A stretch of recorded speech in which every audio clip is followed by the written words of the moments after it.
Good evening, and welcome to another episode of the Defender Fitness Alliance show. Before we get started, again, guys, thank you for being part of the Alliance. And if you guys know of any veterans or any law enforcement officers or any first responders that can benefit from our group that are into fitness, health and fitness, that are in the health and fitness business, please have them join the Alliance and benefit from the group. All right, guys. With that being said, I have a very special guest this evening. I have Army Veteran and also the owner of Fortitude Tech LLC. He's also a lawyer and an author, author of The Rise of the Vetrepreneur. I have Rico Danielson. Rico, Hey, thank you for coming on the show. Um, can you start off by telling us a little bit about your service and what you're up to now? yeah. So definitely, thanks for having me on the show, man. I'm really excited. This is one of the bigger ones that I was really trying to work towards to get on. So I thank you very much. I appreciate it.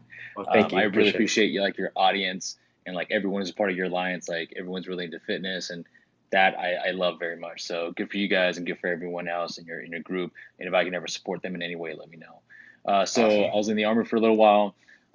Went to Iraq, came home. I actually wound up going on to a drug interdiction operation as well, working with Border Patrol, BORTAC, and BORSTAR, chasing bad boys down on the border. It was real fun. And then I had this great idea. I was like, hey, I got a good idea. I'm going to go back to overseas again and become a security operator. So I did that for a long time. Got to go work with high speed guys, really good stuff, got some high level training. And then after that, I think about my sixth time going overseas, I was like, I need to have an end game here. And so I started doing a lot more security stuff, but kind of dabble into the information security side for forensics. And there's just a whole big gambit of business in that. And then in 2014 was my last go around in Afghanistan as a private security operator. I think my body, all the injuries and everything else, multiple surgeries, and the purpose of why I went out there in the first place was kind of like, okay, I'm here, I did it, it's time to wrap it up and go home. And that was, I think, about my ninth time I went overseas, and I was like, Wow. I think I'm good here, guys. And that was a mixture between deployments and I mean, whenever I say overseas, I'm using that very loosely, like overseas, either with the Army, DoD, OGA, or whatever, right? And it was good, it was fun. But right before I left for Afghanistan, I think the year prior, actually I finished up law school, and I was working as a veteran court advocate, helping up veteran court stood up in Phoenix, Arizona, helping getting treatment over punishment. And I kind of got burnt out. I was also a suicide counselor, prevention suicide counselor then, and so I was leveraging my law degree in the mental health industry, just trying to work with all sorts of avenues, just so we can get better benefits and better treatment, if we will. And I think I burnt myself out. So actually going to Afghanistan served two purposes. One, it gave me a mini vacation. I'm not gonna lie, I really love that stuff. And two, it gave me more money to go back to court for my son, and that's actually still going right now. So that did pretty well. And then I came home. But prior to that, like in 2011, when I first started law school, I actually started Mhm. up my digital forensics firm, and just going through the process of ownership, getting high profile cases like death penalty, um, all sorts of weird stuff, and then that kind of just transitioned to I realized that I could use a lot of business ownership skills that I've learned through heartaches and pain and going broke to smaller gyms and bars and stuff like that. And then that actually offshooted to another set of business that I do is small business consulting, and helping business owners get to where they want to be, specifically with gyms. Oh, Rico, man, you just listening to that, you seem to wear a lot of hats during your time, your career. Um, so you spent a little time in the army, and then you went into the private security. You went back overseas more times than some of our service members. It seems like you said you went out 9 times. Yeah, it was roughly, so if you count back and forth, that's what I did. I counted different rotations 9 times because each time you would go back, you would be on a different tasking, Oh, okay. whether it was diplomatic protection, you were doing Angel Security or whatever, PSD, convoy security. So each detail was a little bit different each time. So it's just like doing a new job, but exact same set of skills. And it seems like every career that you've taken have led you to the next. You went to the Army, took you to the private security, and then from the private security, that's where you found out about forensics and into what you're doing now. Yeah. How did that all like? How did you get all that? I mean, how did that all come together? Sure. With So what I honestly believe that I'm fortunately stupid enough to stumble forward. And so what I was doing was like, oh man, this is not going to work out. Being a combat MOS only goes so far, and then your body and then everything else life kind of just catches up to it, and you're like, oh shit or shoot, and then you just kind of move forward. And then I'm like, what are those guys doing? And I think I had the enough gumption in my mind to say, what are the next guys doing? Because I still have friends who are still in the Army, and I think Mhm. they're about to retire, and one of or a few of them were like, dude, what do we do now? Like, and Right. and I and I thank God. I'm like, I thank God I always had the fear enough to say I think I need to leave and do my own thing. And now I'm kind of 10 years ahead of them, and it Right. it kind of sucks and it kind of doesn't. But you're right. It kind of naturally progressed to where I wanted to be, but I think I kind of forced myself in a certain way. But let's not get it twisted though. Like, um, right now I make pretty decent money, and I do all multiple things at one time. But you rewind the tape like maybe 6, 7 years ago, man, I was eating top ramen and noodles every day, top ramen noodles and cucumber and stuff that cost me. I think I calculated that each meal was less than $1.25 a meal. Awesome, brother. So, for those of you guys that are listening, I guess the advice would be just to never be satisfied where you're at, and always look ahead to where you can be, to what you can do in the future. So, Rico, what would your advice be to those that are serving and those who are wanting to serve? So, all right, so the ones I wanted to serve, right? No matter what the obstacle is, figure it out, get through it. I'm gonna be very honest with you. I took the ASVAB twice. The first time, horrible school, horrible. Like I remember the recruiter was like, "Jesus, buddy, seriously." And then and then the second time I passed, but it wasn't the best score. So while I was in the Army, I actually rose it. I just wanted to be in so bad, and I just wanted to go out there and just fight and just be a soldier. And Right. and I didn't let anything stand in my way. So if you're gonna go there, make sure come hell and high water you're gonna serve. Even if you gotta go in as a desk jockey, it doesn't matter. What matters is that the end goal that you're gonna get there. Who cares what other people think? Just go and do it, right? Right. So while you're in, there's a few things, right? If you're going to stay the long term, I have a lot of friends who stay long term, and they committed to the cause. They committed to the call of duty, and just do that. Be a good person. Remember, you're the one percenter, the less than people that can serve the country. So wear that badge of honor and do it good, right? If you're going to serve your time, either you're going to retire or ETS a little bit early. Here's exactly what I'll tell you: is one, be a damn good service member, be a good soldier, right place, right time, right uniform. Just remember those things and do the right thing, right? And then on your off hours, because I know you have off hours, is Mhm. get a damn side gig and do the side gig that you want to do, right? Like I personally, I've always wanted to do radio since I was 10, right? So what I'd always do is just meet people on radio. And one of my cool intern jobs that when I was, I think, 28 years old, mind you, I'm do my own thing. I would go at night to KDKB in Phoenix and actually be on the radio and disc jockey a little bit here and there. And I would be this guy's, I would just press buttons, but I wanted to be in radio so bad, you know? And that's what I did. I mean, so come hell or high water, I was doing my goal. But remember, it's going to cost you, right? Right. It's going to cost you your personal life. It's going to cost you maybe some relationships. But the one cost I would never tell anybody to pay is family cost. Don't ever let that cost you. Excellent points, man. So, I'm going to go back here a little bit and go back to your transition phase. How was that experience for you? And what's one piece of advice that you would give to some of our viewers now who might be in that same position? What advice would you give them in regards to transitioning out of the uniform? So transition out of the uniform was really tough for me. It went anywhere from just losing all sorts of jobs, losing, family time with my son, and then just not doing well at all in general. Just like not doing. as well as I thought I would be doing. And the issue with that was, is one, I thought I came from the military, I should know everything. In reality, no, no. I was playing. It's like saying a hockey player should be a good football player. Absolutely not. You're playing two different games, right? So when I came to the civilian world, one, I had the chip on my shoulder. I was like, I should just show up, be Johnny on the queue. Wrong answer, right? The other aspect was, um, I didn't necessarily didn't have respect for others, but more so I just felt like I was better than them, and I had to put myself in Mm, check, you know. And in reality of the situation, I hate saying this, and I'm a veteran, I love my veteran, but we as veterans need to check our egos, okay? yeah. And remember, we're the one who left. We're the one who went to fought the war, okay? These people, these civilians are great people now, very smart. They haven't left. They've been doing the exact same thing they've been doing for so long, and they've been damn good at it. So we have to come back and have a different perspective a little bit. You know what I'm saying? Yeah. And say, hey, That's we're here. Yeah. that's a good point because I mean you see it nowadays with like you said, it's in our community where some people they have that entitlement syndrome or whatever, or they feel like they're better than our civilian counterparts.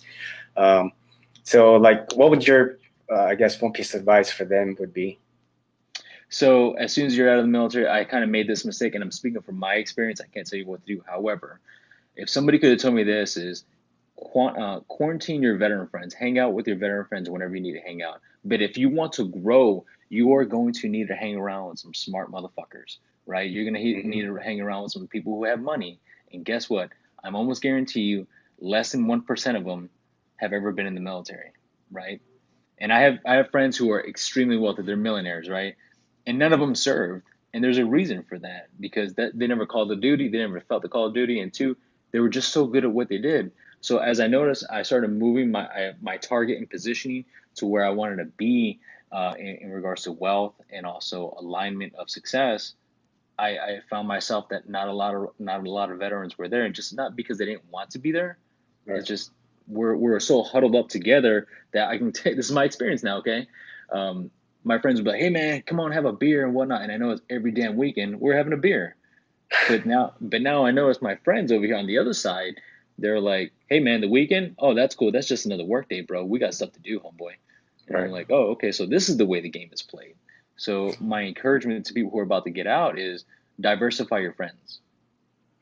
It's a different mentality, I guess. Find Way different. people, yeah, find people who are achieving more than you, and see if you can get to that level. Right, and also capitalize on your strengths, right? So I know a few different business owners, right? There've been multiple gyms, business owners who are civilians, and they hit me up like, Rico, you know how to be very structured, you know how to be very on time, this, that, and the order. Help me employ your discipline of what you already know, and this is stuff we already know, right? Right. So I show up at the gyms and I help them, just systemize their business a little bit better and look at things and like, no, do it this way, and all of a sudden we're working together now. Can you I didn't mention it in the intro, but can you talk more about your background with owning gyms? Can you go talk more about Right. that with our audience? Right. So what I usually do is I show up at the gyms, get to know the owners, understand the workout and the regiment program. And what happens is through just natural conversation, we actually wind up understanding what their pain points and needs are. Right. Most of the pain points are money. It's always money. Right. Mhm. And then their needs are like, hey, I need new equipment, this and the other. So we go through a couple of different negotiations and song and dances and whatnot. Right. Some of them might be bridge loaning, like if they need cash for an infusion of cash for gym equipment. So I say, okay, no problem. I'll do this for you on these amount of terms. Or the other one's like, hey, I need an investor. A lot of times, gym people don't need investors, and I highly discourage against investors. Okay, if anything, you should do a bridge loan because you just need a short duration of infusion of cash to build up your clientele, whatever, right? And then that brings in the other aspect of the clientele, saying, hey, you're at 80 members, let's get you to 200. Do you know how to do that? And a lot of gym members, just like hair salon people, which I love very much, they're really good at what they do, right? They're really good at being a gym owner. They're really good at being hair salonists. Let's get you back in there doing that and away from the business. And that's where I come to play. And that's where I help them grow the business, systemize their business, organize it, and make it more efficient and effective. So kind of like you taking care of the business aspect and them having to deal with the fitness, the clients, and all that. Right. Right, exactly. So like, hey, we'll sit on our monthly meeting. Hey, this is what your risk exposure is. A lot of gym members and also owners do not realize how heavy their risk exposure is if they have the right insurance. So let's say they get sued. It happens all the time, right? And it settles out of court. I can guarantee you your local gym that makes $300,000 a year cannot handle a lawsuit of 500 grand. They're gonna be out of business. You know what I'm saying? And their insurance going back and forth with attorney fees is just going to rack up. That's another 200 grand. So they don't understand the risk exposure. Does that make sense? Yes, that makes sense. Yeah, absolutely. So Awesome. All right, so Rico, going back to your time in your service in the Army, and then going to these many different fields, different careers. How did your time in the Army help you with your current business ventures now? So the time in the army, it was real simple. Like it taught me, I love the guys who are my platoon sergeants and also my first sergeant and stuff like that. They taught me the three things: right place, right time, right uniform. And I am beyond surprised that people cannot get this right in the civilian world. Like it's real simple. Just show up at the right place. Don't look like a bag of smashed ass. And then the right place, Yeah. right time, right uniform, right? And other than that, the day is one, so I was able to translate that, but also being able to eat crap for a long time. I reference this in the book, The Rise of the Vetrepreneur. Is we got to a place in the Euphrates River, right? And we had to set up camp, and we literally had sandbags and e-tool, and I was like, this is gonna be home. And that what that did to me was, one, it sucked, right? Nobody wants to do Mhm. that stuff, and two, it made me realize I can literally make anything. I can make a living situation. I can make a firing position. I can make anything out of dirt in a bag. Oh, done deal. I mean, you put me in the civilian world. I'm like, that is rock bottom. And now you give me a nice AC, and I'm just doing spreadsheets for you. Pfft, oh, done day, bro. Right. So like what it is it minimize the stress for me and also rationalize certain things of like, hey, we can do this. You can stay here till 12 hours a day. You can definitely do this. Because what's the alternative? Eating top ramen and filling sandbags. So Good point. Good point. yeah. So I guess going into your business with Fortitude Forensics, Yep. what's been the worst moment so far in that business, and what's helped you to overcome that moment? Yeah, so the worst part was I went broke a few times. And I was like, oh crap, I can't pay for my licenses, which are my tools, right, to do forensics cases. I can't pay for my technology. Those are my tools again. I couldn't pay my subcontractors, so that means that's an employee lawsuit right there. And I'm like, I have no money. I don't know what to do. So I have to do what I do best, and either do a part-time gig, get a part-time job, and it took a big blow to the ego for me because I'm like, I'm an entrepreneur, I'm a veteran, I should be doing this. No, dude, you're fucking broke. That's what you are. So I actually had to just belly up and be like, you know what, man, I'm gonna go back to being a bouncer for a few like 6 months, and until I can pay for my licenses for these tools, so I can do that. And in the daytime, what I was doing is cold calling attorneys, like, hey, can I get on your case for digital forensics? A lot of no's, man. A lot of no's. I've been told effed off quite a bit of times, but that was one painful moment right there, man. So So are you still practicing? yeah, so actually, I just got awarded a case today in Chandler, Arizona. So a lot of stuff comes out. It's like, hey, we need this specific type of digital forensics on certain cases. We're Right. here to help you out, and we do the best we can for the evidence, whether it's defense or prosecution. We don't care anymore. It's more about the evidence. What's been, I guess, the best moment so far? So I remember this one time, my friend, a dear friend of mine, Monique and Orly, they can vouch for this. I was working, I was studying, and I had this one bedroom apartment in downtown Phoenix, right, Central and Indian School. And I'm working. I had no office, so I literally cleared out my closet and I made my closet my office, right? And I was like, I'm gonna be here, and the only other job that I'm doing is bouncing at night on the few bars, right? And every day I'm here cold calling, doing my thing. I get like I think about 45 cases, right? And then I look up, and at that point I had started outsourcing certain forensics and cases and stuff. And my CPA is like, "Hey, are you going to deposit these checks?" I said, "What checks?" And he goes, "All these." And I look up and I'm like, that's cool, because I had no clue, because I'm still over here eating top ramen noodles, You were and I'm working, like, man. I was working, and I Yeah. realized, I was like, oh wow, I actually have some money. And I remember Right. that day, I didn't go to, I love Steak 44 and Ruth Chris and all these nice steakhouses, but I actually wound up going to Logan's, and I actually had myself a nice steak. And I was like, oh, okay. And that was one of the coolest moments I've ever had. That's awesome, bro. Yeah. So let's talk a little bit more about your book, your current book, because I know you've written two, right? What was the first one? So the first one was Battlefield Parenthood. It's a tactical manual for veteran parents, and what that is that's a manual. What I was starting to see in the veteran court system, a lot of specifically single fathers, sometimes mothers, were getting pulled away from their children and their families because they had PTSD and other disabilities and whatnot, and it was being heavily leveraged against them. So I was like, screw that. I'm gonna write a book, a tactical manual, how to stay in the game as a veteran parent with all the technology we have. Snapchat, little phones, little videos, and this, that, and the other. And I created just this book, and actually did pretty well. And I actually wound up teaching an Army class, an Army unit, on parenting. It was pretty cool. Oh, that's Um, awesome. And yeah, that I found that very rewarding, man. yeah, got to help out a lot of families along the way as well.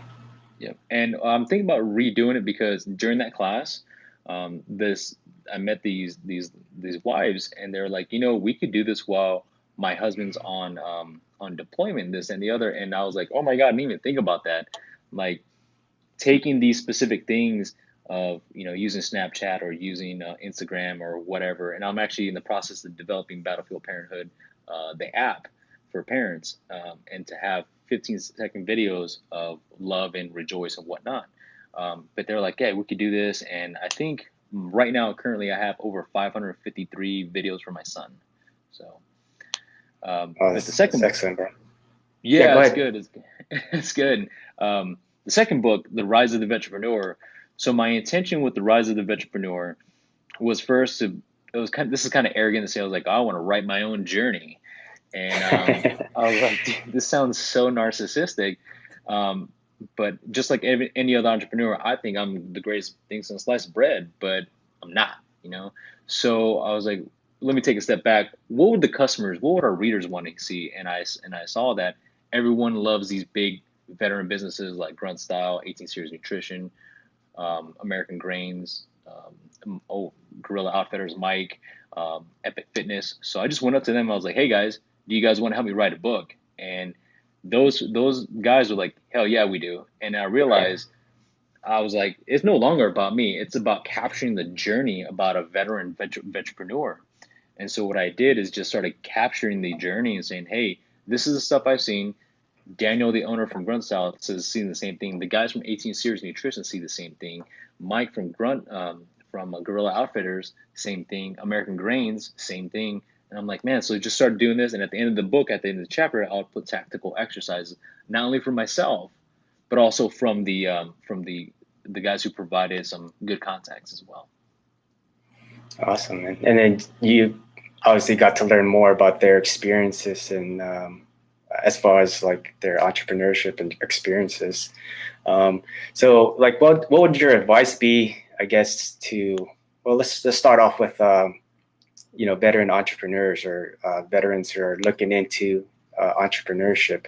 What's one piece of advice that you'd give them in that journey? So let's just say you're a entrepreneur about to start your entrepreneur journey, right?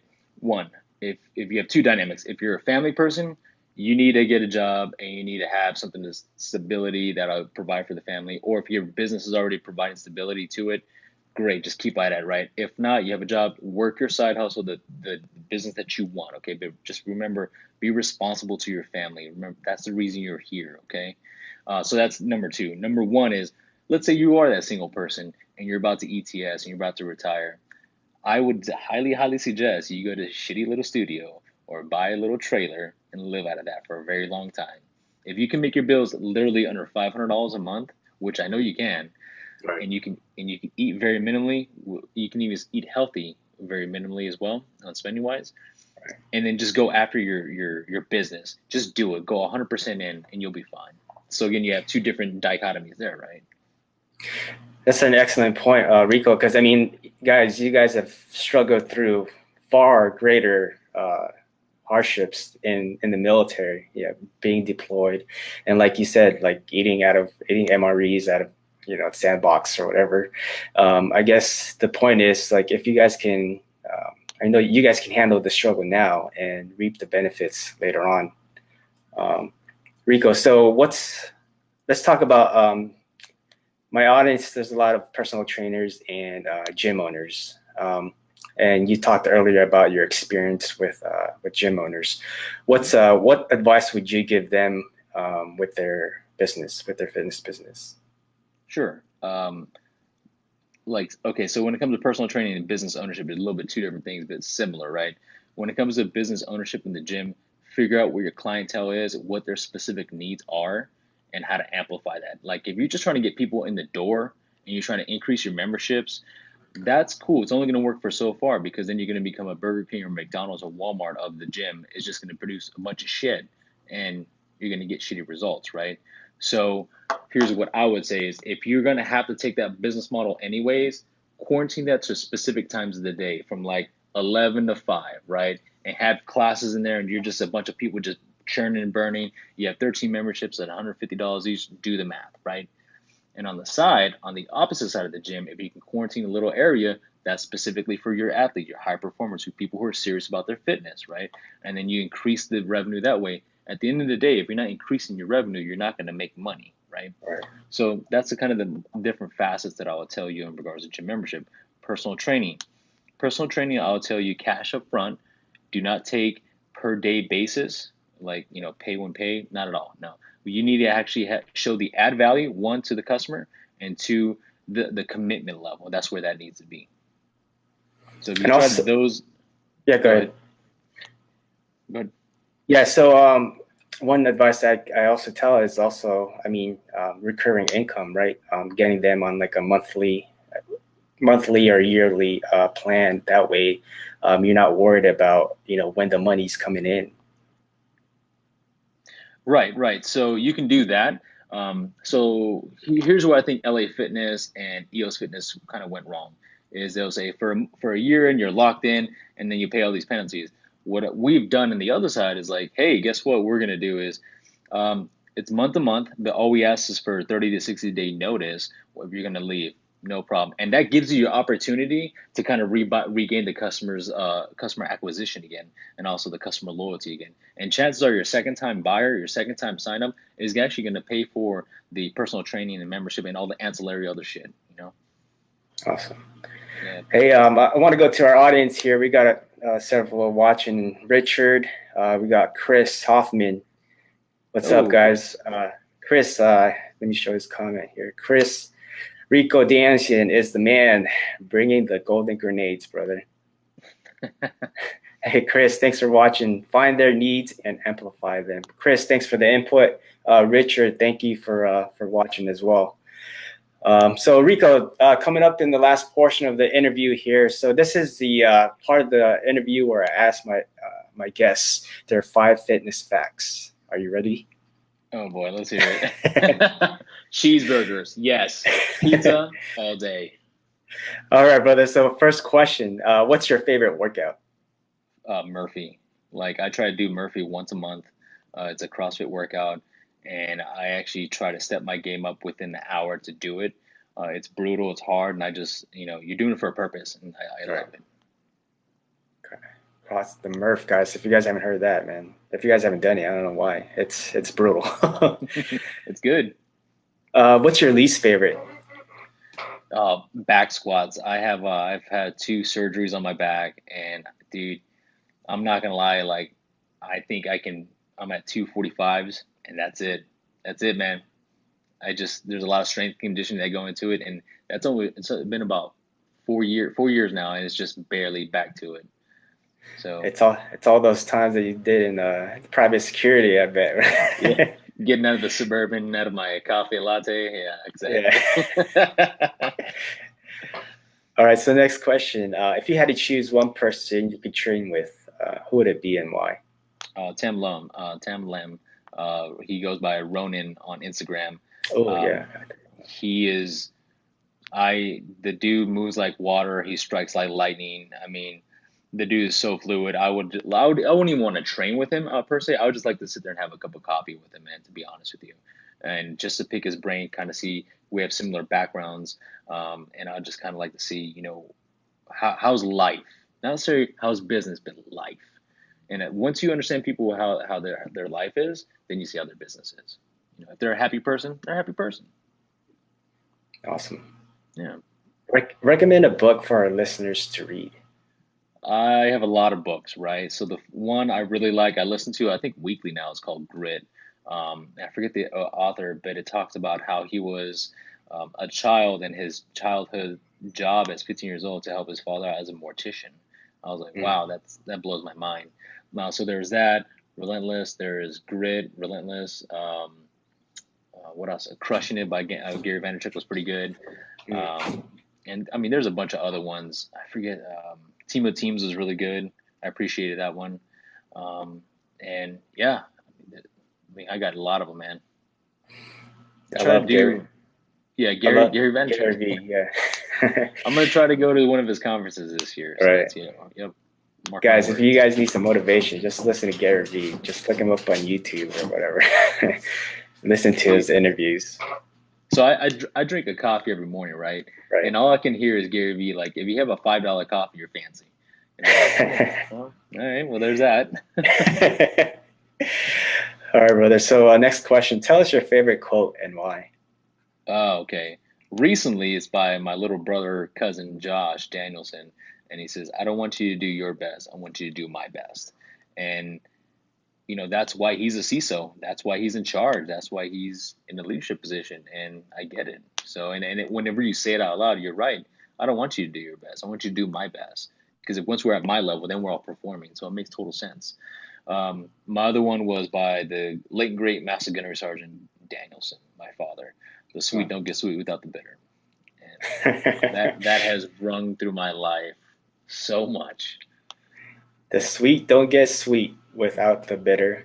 That's And right, man. the other one was don't do your best, do my best. Mm. Awesome quotes, man. Yeah, yeah. And Rico, so for viewers and listeners, where can they be able to connect with you? Sure. So you can go to my website, ricodanielson.com, RICOHDANIELSON, or you can go to my Instagram, Rico Danielson. I'm also on Facebook. If you guys want to get weird with me, come on my Snapchat channel. Just see all the shenanigans that I do. I might send you a poop emoji. I don't know. We'll see. So, And so yeah. you also have another IG account, Amerigum. Oh What yeah, is that? that's my other business. So it's Oh, okay. Amerigum Amerimints. That one, like, so I did the beta launch. It Right. was good. It got some waves. Now I'm actually revamping the feet and things. So that's coming out again real soon. Amerigum Amerimints is the patriotic load for your mouth, and it's pretty awesome. So yeah, I will mark my Is that words. is that the slogan? That is the slogan, man. I'll send you some. I'll send you All some. right. And so I pitched it to a grocery store, and they're like, "Rico, we love it." And I'm like, "Yes." And they go, "But can you change the logo?" I was like, "No, that is not. I'm not deviating from that." Wow. So Well, guys, you guys heard it. Rico Danielson. Rico, you can find him on ricodanson.com. Look up his Fortitude Tech Fortitude Tech, yeah, Tech LLC.com. LLC. Look up his many Instagram accounts. Check him out on Snapchat. Maybe he'll send you a poop emoji or whatever. And check out that the Amerigum. So that's pretty interesting, man. I love the slogan as well with that. Send me your address. I'll send you some. Any of the people who listen on this specific episode, DM you, and I'll send them a free one. Okay. All right, guys. Hey, if you want Amerigum, DM me and Rico will send you with the Absolutely. products. Awesome, brother. Absolutely. I appreciate that, brother. Hey, one final question for me, Rico. What can I do to help you? Just keep on being a badass, man. Just keep on being you. Like, you're pursuing your dream. You're doing what you want. Just keep going, man. Like, I have a feeling that you and I will be working together financially at some point. whatever you're doing, I want to be a part of. So it's more importantly not what you can do for me, but what can I do for you, my friend. Awesome, man. I appreciate that, Rico, and I appreciate you for coming on and tuning into our episodes. And like I said, if there's anything I can do for you, just please let me know. Absolutely, sir. Thank you. All right, guys. With that being said, this ends our show. Rico, I want to thank you once again for coming on and for being part of the Alliance. All right, guys. Absolutely. We'll see you soon. Thanks.